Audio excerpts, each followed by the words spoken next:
ओम नमः शिवाय, जय महाकाल। आप सबको पता है कि सावन का बहुत ही पवित्र महीना आ रहा है और मेरी तरफ से यानी कि द नेचुरल प्लैनेट फैमिली की तरफ से आप सभी को सावन की बहुत बहुत शुभकामनाएं। मेरे पास बहुत मैसेज आए थे, भैया चंदन की 7 बिंदी वाला उपाय बताओ जो हमें सावन के महीने में करना है या फिर किसी विशेष दिन पे करना है। तो पूज्य गुरु जी की कथा से सुन के बहुत अच्छे से बताऊँगा। अगर ये 7 बिंदी आपने सही समय पर लगा दी ना, तो आप जो कुछ भी मांग लोगे महादेव से ना, वो सारी इच्छाएँ आपकी पूरी होंगी, क्योंकि सबसे पवित्र महीना जो है ना वो सावन का महीना है। तो इससे शुभ दिन हो ही नहीं सकता है ना। लेकिन उससे पहले आपको बता दूं, इस पूरी वीडियो में हम लोग 4 बहुत ही प्यारे से उपाय की बात करेंगे जो आपकी फैमिली के लिए, आपकी इच्छा के लिए बहुत ज़रूरी है। ठीक है, हम लोग एक एक उपाय की तरफ बढ़ते हैं।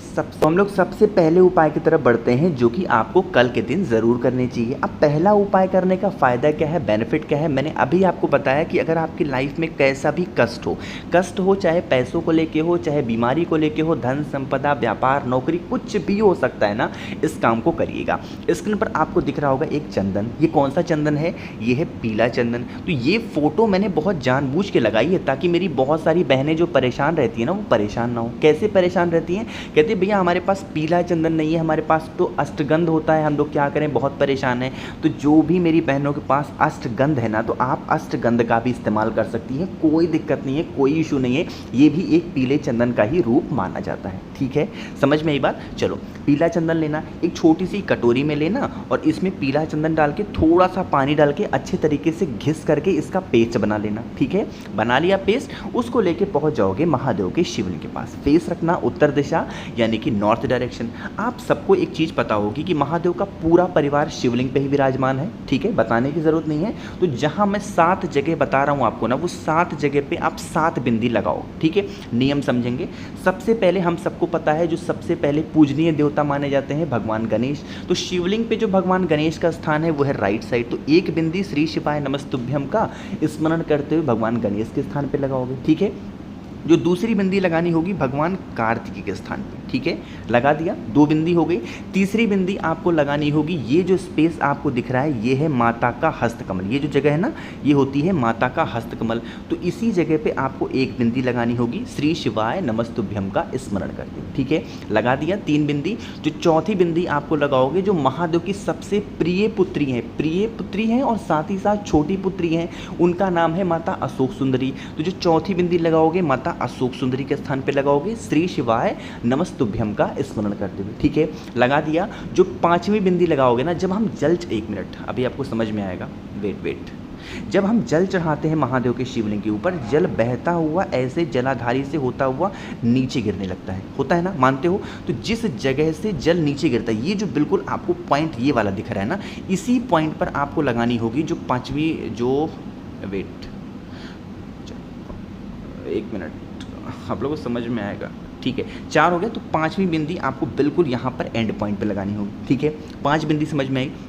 जो 6वीं बिंदी आप लगाओगे ना, इस बिंदी से बिल्कुल अपोजिट दिशा में, अपोजिट दिशा मतलब यहाँ पे लगाओगे। देखो जहाँ पे मैं लगा रहा हूँ ना, इस स्थान पे आपको लगाना होगा, शिवलिंग के पीछे साइड में। ठीक है, 6वीं बिंदी हो गई। अब 7वीं बिंदी लगाओगे महादेव के शिवलिंग के ठीक ऊपर, यहाँ पर लगाना 7वीं बिंदी। तो यहाँ पर मैंने आपको बताया 7 जगह पे 7 बिंदी। जो भी व्यक्ति एक नियम के साथ लगा देता है, कुछ मान करके, कुछ मनोकामना कह के लगाता है, उसके सारे कष्ट दूर होते हैं, सारी मनोकामनाएं पूरी होती हैं। अब यहाँ पर मेरी बहुत सारी ऐसी बहनें हैं ना जो परेशान ऐसे रहती हैं, भैया हमारा शिवलिंग बिल्कुल सीधा सीधा है, उसमें ऐसे कोई स्पेस नहीं बना है, ना कोई जगह बना है, हम वहाँ पे क्या करें? तो अगर ऐसा कोई भी शिवलिंग आपके घर के आसपास है ना, तो वो 7 बिंदी आप शिवलिंग पे कहीं पर भी अपनी मनोकामना कहते हुए लगा देना, श्री शिवाय नमस्तुभ्यम का स्मरण करते हुए। उससे भी आपको बहुत फायदा मिलेगा। सारा पुण्य आपने 7 जगहों पे लगा के पाया है, आप कहीं पर भी लगा कर भी वो पुण्य पा सकते हैं। ठीक है, समझ में आई बात मेरी? उसके बाद जो भी जल वगैरह समर्पित करना हो या फिर पहले जल चढ़ाना हो, बाद में चढ़ाना हो,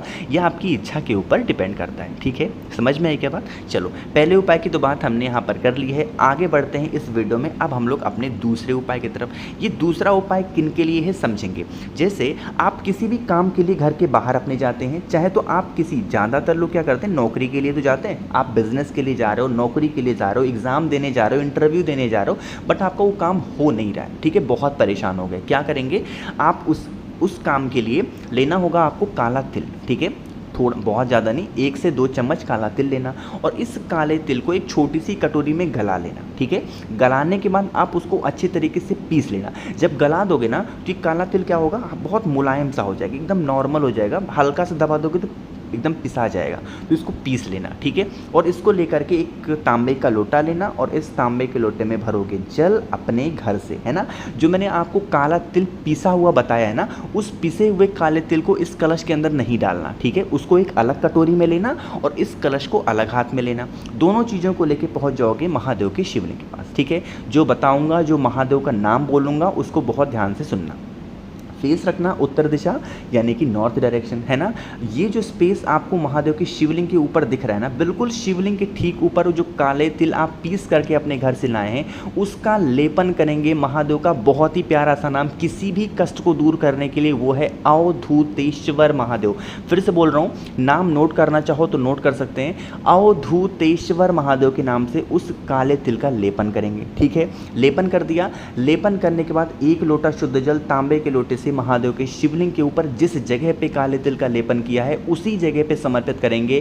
श्री शिवाय नमस्तुभ्यम का स्मरण करते हुए। ठीक है, समर्पित किया महादेव के सामने, फिर हाथ जोड़ेंगे। महादेव, हम लोग इस काम के लिए जा रहे हैं, आप हमारा इस काम को पूरा कर दें। जो भी हमसे गलतियां हुई हो आप हमें नादान समझ करके हमें माफ़ कर दें। थोड़ा माफ़ी याचना भी तो करोगे महादेव से, वरना गलती करते ही जा रहे हो, फिर कह रहे हो हमारा काम ही नहीं हो रहा है। तो कम से कम माफ़ी भी मांग लेना कि हमसे जो भी गलतियाँ हुई हो हमें नादान समझ के माफ़ कर दें। आप तो भोलेनाथ हैं, बहुत बोले हैं, हमें माफ़ कर दें। कुछ इस तरीके से अपने हिसाब से, मैं तो ऐसे कामना करता हूँ, आप अपने हिसाब से कामना कर लेना। ठीक है, चलो समझ में आई क्या बात मेरी। चलो 3 उपाय की बात हमने यहाँ पर कर ली है। आगे बढ़ते हैं इस वीडियो में। अब हम लोग अपने चौथे उपाय की तरफ। चौथा उपाय भी सेम ही है। सेम का मतलब क्या है, जब भी किसी काम के लिए घर से बाहर निकलो, सावन में जा रहे हो सावन में करो, कभी भी एनी टाइम घर से बाहर जा रहे हो ना, इस काम को करना। बहुत ही आसान सा उपाय है। क्या करना होगा, आपको लेना होगा इस तरीके से शक्कर। ठीक है, क्या लोगे, शक्कर, ज़्यादा नहीं, मात्र 1 चम्मच, उससे ज़्यादा नहीं लेना है, 1 चम्मच शक्कर लेना। साथ ही साथ लेना होगा एक तांबे का लोटा। तांबे का लोटा आपको लेना और इसमें जल भरोगे कहाँ से, अपने घर से। जल भर लिया और इसी जल के अंदर एक बेलपत्र डाल देना। कितना, मात्र 1 बेलपत्र डालना। और जो 1 चम्मच आपके पास शक्कर है ना, उस शक्कर को भी इसी कलश के अंदर, जल के अंदर डाल देना। ठीक है, डाल दिया। इस तांबे के लोटे को उठाना और लेके चले जाना महादेव के शिवलिंग के पास। ठीक है, यहाँ पर महादेव का एक बहुत ही प्यारा सा नाम बोलूँगा, कॉपी ले लो, पेन ले लो, उसको नोट कर लेना। ठीक है, फेस रखना उत्तर दिशा यानी कि नॉर्थ डायरेक्शन और पूरा का पूरा जल एक ही बार में महादेव के शिवलिंग के ऊपर समर्पित कर देना।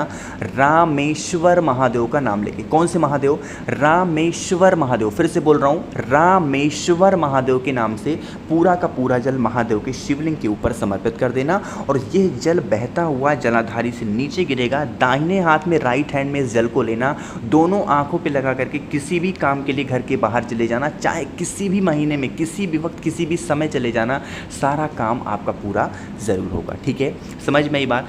तो 3 उपाय की बात हमने यहाँ पर कर ली है। आगे बढ़ते हैं इस वीडियो में। अब हम लोग अपने चौथे उपाय की तरफ। अब ये जो चौथा उपाय है ये बहुत ज़्यादा आसान उपाय है ना, लेकिन कैसे करना है उससे पहले एक छोटा सा काम कर दो। मेरी रिक्वेस्ट है आप सभी से कि कर दो वीडियो को लाइक, और जितने भी भाई बहन मेरी आवाज़ पहली बार सुन रहे हैं, अचानक से चैनल पर आ गए ना, तो जल्दी से चैनल को कर दो सब्सक्राइब। ठीक है, चलो यहाँ पर आपको बताऊँ सबसे पहले कि इसके फ़ायदे क्या हैं, बेनिफिट वो समझ लो। देखो, आज के टाइम पे ना लोग बीमार बहुत पड़ रहे हैं। अब तो सावन आ रहा है, इसमें लोग भीगेंगे फिर भी बीमार पड़ेंगे, या फिर पहले से भी उनके जीवन में बहुत ज़्यादा बीमारियां, कभी सर दर्द हो रहा है, कभी मेडिसिन, हमेशा दवाई खाते हैं ना, तो इस काम को करेंगे। बहुत आसान सा उपाय है। आपको लेना होगा इस तरीके से गुड़ के 7 टुकड़े, है ना। कितने टुकड़े, छोटे छोटे गुड़ के 7 टुकड़े लेना और इन 7 गुड़ के टुकड़ों को लेकर चले जाना महादेव के शिवलिंग के पास में। अब यहाँ पर महादेव के शिवलिंग के ऊपर चढ़ाना नहीं है, सिर्फ आपको उन 7 गुड़ के टुकड़ों को अपने दाहिने हाथ में, राइट हैंड में पकड़े रहना है। ठीक है, पकड़े रहना और पकड़ने के बाद यहीं पर महादेव के शिवलिंग के ऊपर से घुमाना। कितनी बार घुमाओगे, 7 बार